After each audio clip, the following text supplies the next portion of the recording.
Right now at 6, a Madison daycare suddenly closes after its license is revoked. A News 3 investigation reveals a convicted murderer was on staff. Governor-elect Evers continues to pick members of his staff. We'll hear from him on the selections he announced today. And it's the perfect job for the kid at heart. Work being done locally and honored nationally. What's ahead for an area toy designer tonight at 6. This is News 3 at 6. News 3 is investigating tonight why a daycare on the west side of Madison closed its doors abruptly. Rose Schmidt explains what we've discovered. Rose? Well, Eric, documents from the state show the state received a complaint saying a man with a felony conviction of murder was employed at the Angels Joy Learning Center and had contact with children. Court records show that employee, 44-year-old Tracy Ferguson, was convicted of murder and aggravated battery with a firearm in 1993 in Illinois. He was paroled in January of this year and started working at the daycare center shortly after. Ferguson is the brother of the center's director. The Wisconsin Department of Children and Families sent a letter to the daycare on December 20th revoking the license. State documents show Ferguson was paid off the books and did maintenance work while children were there.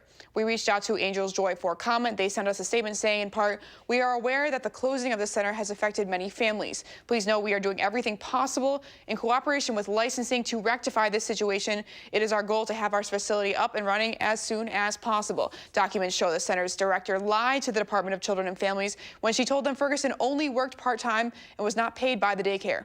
Earnings reports show Ferguson worked up to 25 hours a week and earned more than $5,000 this year from that daycare. All right, Rose Schmidt in studio. Rose, thank you. The third man arrested in connection with the Madison nightclub shooting will head back to court in January. 42-year-old Deshaun Robert was in court today. He's charged with possession with intent to deliver heroin and first-degree reckless injury. Robert stood mute, and the court entered a not guilty plea on his behalf. A criminal complaint says Robert was involved in a fight that led to 4 people being shot at Visions earlier this month. A $25,000 cash bond was set. He heads back to court January 3rd. Madison police investigating multiple reports of shots fired early this morning. Officers were called to East Gorham first for a report of a man with a gun. Shortly after responding, officers heard gunshots nearby, found shell casings on East Johnson. Around the same time, police were called to the area of 3500 Packers for a shots fired report. No injuries reported there. Police don't know at this time if they were related. A 12-year-old girl in the hospital after being hit by a car. Madison police were called to East Wash near First Street for a hit and run about 5:45 last night. The girl was taken to the hospital with serious injuries. She's expected to be okay. The driver of the vehicle later visited a Madison police station to talk with officers. That person's name has not been released by police, but that person is charged with hit and run causing injury. A minimum security inmate has escaped from a correctional facility in Milwaukee. Clarence Saffold escaped from Felmer's Cheney Correction Center. Anyone who knows of his whereabouts is asked to call police. All right, as we head to the weekend, let's look at our forecast with Chief Meteorologist Gary Canalti. Gary? Well, in the backyard, very light snow is falling right now, sticking to the ground a little bit, but less than a half-inch here at the station.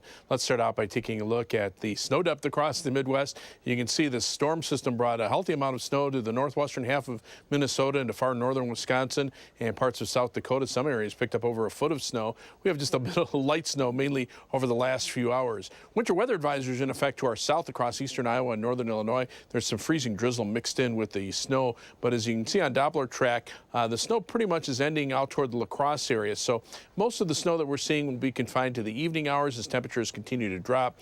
Visibilities right now about 2 miles in Madison with these fluffy flakes around, but notice out toward the La Crosse area, the visibility is back to around 10 miles with either just a few flurries or no snow at all occurring. High temperatures today, early this morning, 49 in Madison just after midnight after tying a record high temperature yesterday at 50, but we're down to our low temperature for the day of 28 degrees, and with the exception of Janesville, our entire viewing area seeing temperatures now below freezing. Winds also out of the north continuing to drop the temperatures, and by tomorrow morning we'll be down into the lower 20s with mostly cloudy skies. Most of the snow will be over with after this evening. Tomorrow look for a cloudy day with a few breaks in the clouds late in the afternoon, but it will be colder, the high at 28. That's your first alert forecast. All right, Gary, thank you. Governor-elect Tony Evers adds to his administration today, naming 2 members of his cabinet and his new state budget director. Retired U.S. Navy Captain Mary Kohler, a current Dane County supervisor, will take on the lead role with the Department of Veterans Affairs. Kathy Blumenfeld will serve as Department of Financial Institutions Secretary, and Evers' Assistant School Superintendent Brian Ponke will serve as State Budget Director. Evers says the individuals fit what he's looking for when it comes to problem solving. That's a real critical component, and these three folks really fit that to a T, making sure that they will be there to help us solve problems, whether it's around corrections or whether it's around education or other issues. They have a role to play in that.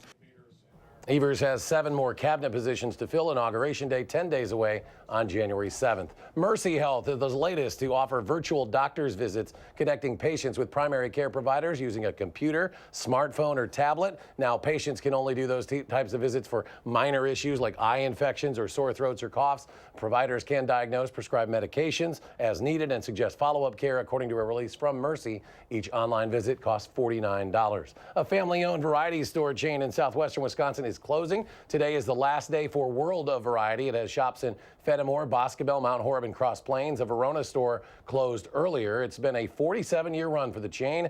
The owners say the long hours and challenging retail environment led to them closing those stores. Santa may be done for the year, but for toy makers, the work doesn't stop after Christmas. If you've ever wondered how new toys on store shelves come to be, look no further than a toy design company here in Madison. Our Madeline O'Neill takes us there. Maddie? Well, this is a busy time for toy makers, and that's because they're pitching concepts for toys to get on the market by next Christmas. Pacific Cycle might be best known for their bicycles, but the Madison location also comes up with new toys, including one that's up for a big award this year and one I think a lot of us would have wanted when we were kids.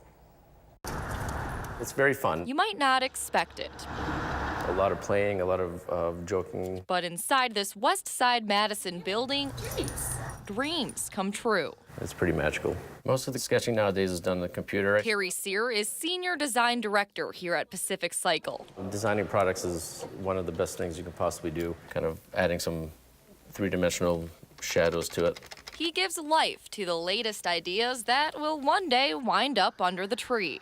I never thought for a minute that I'd be a toy designer. But even in his childhood, the building blocks were there. Legos were actually my favorite toy as a kid. I used to have buckets and buckets of Legos. Now Sear and his team's creations So we'll do some rough sketches here. are a bit more advanced, It is unbelievable to see an idea like this in particular come to life, drawing up toys he wished he had when he was a kid. especially the ride-on pony. It was always my dream to have a pony, so I thought I'd create one. Straight from his imagination comes Scout. It's really cool. Sear says the toy is one of the first interactive ride toys on the market. You can ride it and it can go backwards and forwards. It can go really fast. He has interactive features, so he basically comes to life. You can pet him, you can feed him. About as real life as it gets. He burps and toots. For Sear, even better than seeing his ideas take form Just creating stuff that makes people happy in the end of the day. is watching how the toys bring children to life. Having kids play with them, react to them, that's by far my favorite product. Now, Scott the horse is made in China, but it was designed right here in Madison for ages 3 to 7. And it's up for a Toy of the Year award, which Pacific Cycle told me is kind of like the Oscars of toy making. You can actually vote for that toy to win. We'll have that link on our website. I have to say I'm a little upset I missed that age cutoff at age 25. Yeah. Just missed it at age 7. Creative people, though, huh? Yeah, creative, definitely. Stocking those shelves with new ideas. Maddie, thank you. You're welcome. A family-owned business doing some good in our community. How it's helping the families of sick children. That's next at 6.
The Ronald McDonald House is preparing the new year with optimism and gratitude after a local family-owned business donated tens of thousands of dollars. Jamie Perez shows us how this donation came to be. A holiday party for the employees at Weedman Lawn Care turned into a Christmas miracle. Someone calls and says, "We have a $10,000 check for you." It makes it a pretty good day at the house. Mary Donahue is the Director of Development at the Ronald McDonald House. Amazing experience to be able to do anything we can to help. And Andy Kurth and his family-owned business were the ones that donated. When Mary was accepting the check at the holiday party and talking about what the Ronald McDonald House is all about, Mary asked everybody to raise their hand, or asked anybody to raise their hand that has had somebody in their lives, in their family that has been to a Ronald McDonald House or had to utilize the Ronald McDonald House. And it really sank in hard when we had 10 employees raise their hands to say, well, they've been a part, or they've had a family member that's been touched by the Ronald McDonald House. And moments later, My mom and my dad told Mary they were going to give an additional $50,000. My husband says it's the first time I've seen her speechless in years and years and years. speechless not just because it's a lot of money, but because of what that money is going towards. Our house has been in the process of an $8.9 million capital campaign to about double the size of our house. Mary said that kind of money will help them reach their goal, possibly even exceed it. It took me completely by surprise. And the thing of it that's so amazing is that this is the time at the end of this campaign that every gift matters. In Madison, We're at the point where we want to make sure that we're really doing things that really help our community, and there's really no better cause than what the Ronald McDonald House does. Jamie Perez, WISC News 3. It was just an amazing thing to have happen. And if you'd like to donate to the Ronald McDonald House to help in their expansion, you can visit rmhcmadison.org. A link to that will be posted on our website as well. Well, after our warmer past few days, winter is set to temporarily return. Gary with the details next in his First Alert forecast.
Well, it'll feel a little bit more like late December this weekend. Here's Gary with our forecast. Actually, it looks a little bit more like late December with the flakes of snow coming down. It's a pretty snow out here, but it will start to continue to accumulate at least over the next couple of hours before it comes to an end. Now, yesterday at this time, we were dealing with temperatures that were in the middle 40s. We topped out at 50 degrees. That tied a record high going back to 2003. High temperature today, 49 degrees shortly after midnight.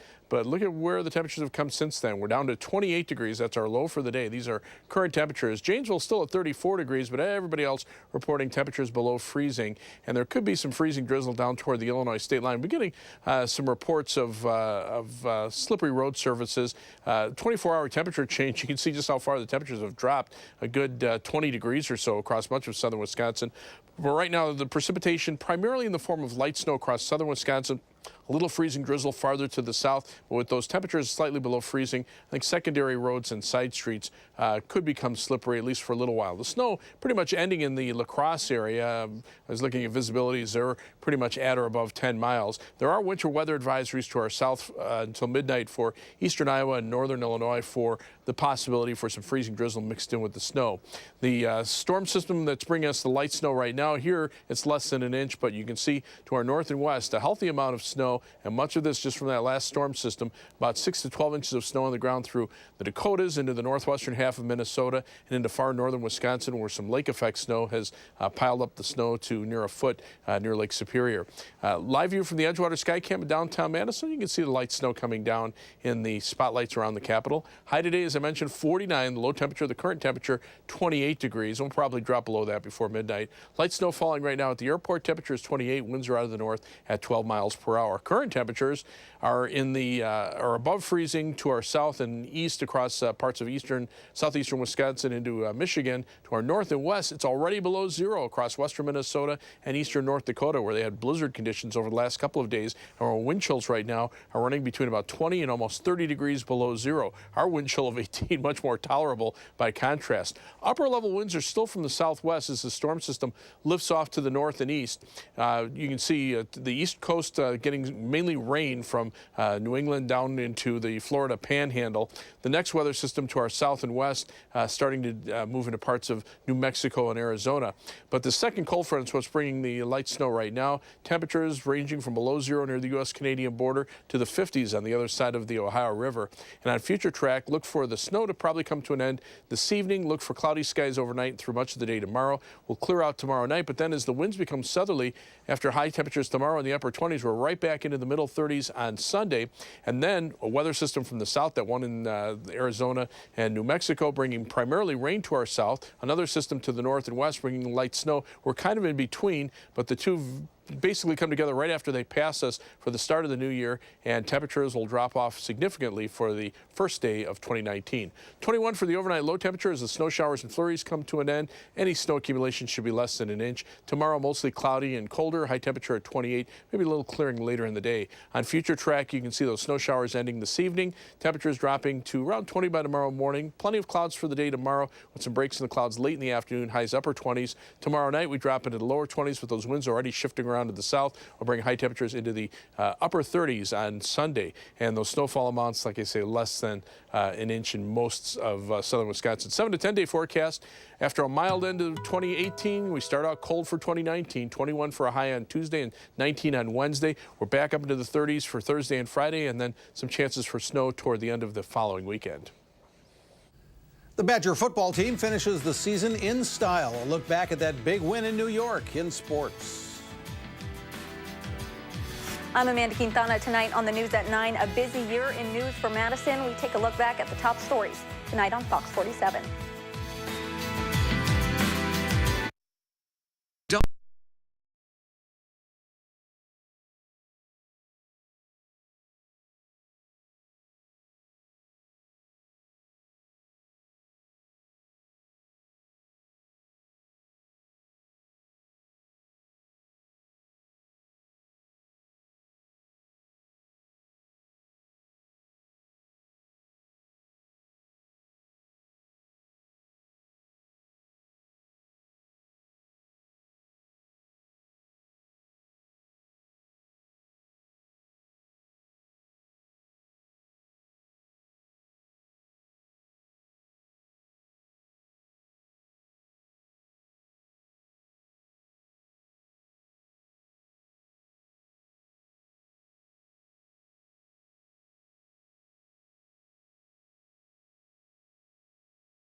The Badger football team is 2-0 in bowl games they played in baseball stadiums. That'd be the 2015 Holiday Bowl in San Diego and last night's 35-3 Pinstripe Bowl win at Yankee Stadium. Melissa Kim has more on the Badgers' latest win from New York City.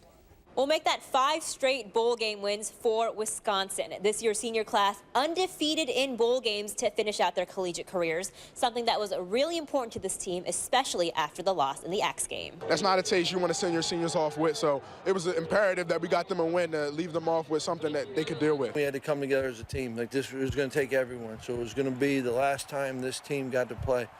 And yet, I think it's a real thing when you look at the seniors. They taught me like everything I learned here, and it's just great to finally get back with them, and just send Bo and Micah and Dieter. That they're a great group of guys. I wouldn't want to do it any other way. It's also good for the guys that come back. They get a slingshot into next year. It gives them some momentum. And whenever you play a good, clean football game like that, it's fun, especially do it with all these guys. It's a lot of fun. Now, as for the future of this team, a lot to look forward to. Chris Orr and Jack Cohn both making significant plays, and of course, no limits as to what Jonathan Taylor can do. Games like this all the time, without a doubt. Just think it a tribute, to all the hard work that we put in the offseason. Our strength and conditioning staff does a tremendous job of getting us our bodies prepared, and the coaches do a great job every single week of putting in the schemes, and then it's up to us to execute. And I think when we play Wisconsin football, we're pretty hard to stop. And one more note about the future, I asked center Tyler Biadasz whether he's going to test the NFL draft waters or come back for his junior year. He said as of right now, he's undecided, not sure what he's going to do yet. So stay tuned. At Yankee Stadium, Melissa Kim, News 3 Sports. Well, things weren't so rosy on the Miami side after the game. Their athletic director, Blake James, tweeted that his football team's performance in the Pinstripe Bowl was unacceptable to all of us who loved the U. James says he's committed to getting Miami football back to national prominence, and that process is already underway, but he says head coach Mark Richt's job is safe for now.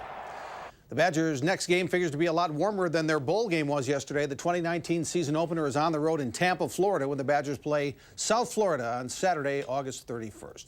The Big Ten lost its first bowl game of the season. Wisconsin won, Minnesota won, but this afternoon Auburn crushed Purdue in the Music City Bowl in Nashville. Jarrett Stidham hit Darius Slayton on a 74-yard touchdown pass. Slayton had 3 catches for 160 yards and 3 touchdowns in the first half. The final is Auburn 63, Purdue 14. Next up for the Big Ten, Michigan tomorrow against Florida in the Outback Bowl. Our next Prep Mania game of the week, a week from tonight, boys basketball, Madison La Follette at Madison East. You can watch it live on channel3000.com at 7:15 next Friday night. Davante Adams is optimistic he'll play Sunday against the Lions at Lambeau Field, but Adams didn't practice again today in Green Bay because of his sore knee and is listed as questionable for the game. There figures to be a lot of changes between Sunday and the start of the 2019 Packers season, starting with the head coach. But what do you do with veterans like Randall Cobb and Clay Matthews and their big contracts? If they do come back, it'll have to be at a much lower price. But right now, they don't know what their future holds in football. This is my first time, I'm assuming once this year's over, being a free agent. So we'll see what that means moving forward. There's a lot of things in motion, with the Packers organization right now, as far as head coaches and players and everything like that. But we'll see. Down the line where it all fits and where I end up. And the Badger basketball teams are back after their holiday break. The women's team plays its first Big Ten game tonight at Minnesota at 8 on BTN, and the Badger men have their final non-conference game tomorrow afternoon at Western Kentucky at 4:30 p.m. That game will be televised on CBS Sports Network. That's channel 675 if you have charter cable. 221 on DirecTV. I can never find CBS. They're all on different all over the place these days. When they're on True TV in the tournament, same. But football season comes to a close with this Packer game. Mercifully. Yeah, I'm afraid so. Yeah, a little mercifully. early. All right, Jay, thanks. Final check, Gary. Well, some snow out there, mainly light snow across southern Wisconsin. Visibility is now improving to about 3 miles here in Madison. Temperatures have dropped into the upper 20s, a few low 30s to our south. Otherwise, look for a warm-up for the end of 2018, a cool down for the start of 2019, and some snow chances toward the end of the following weekend. All right. Thanks, Gary, and thanks for joining us for News 3 at 6. See you back here tonight at 10. Download the new Channel 3000 app and get alerted on your mobile device the minute news breaks. Wherever you go, be the first to know with Channel 3000.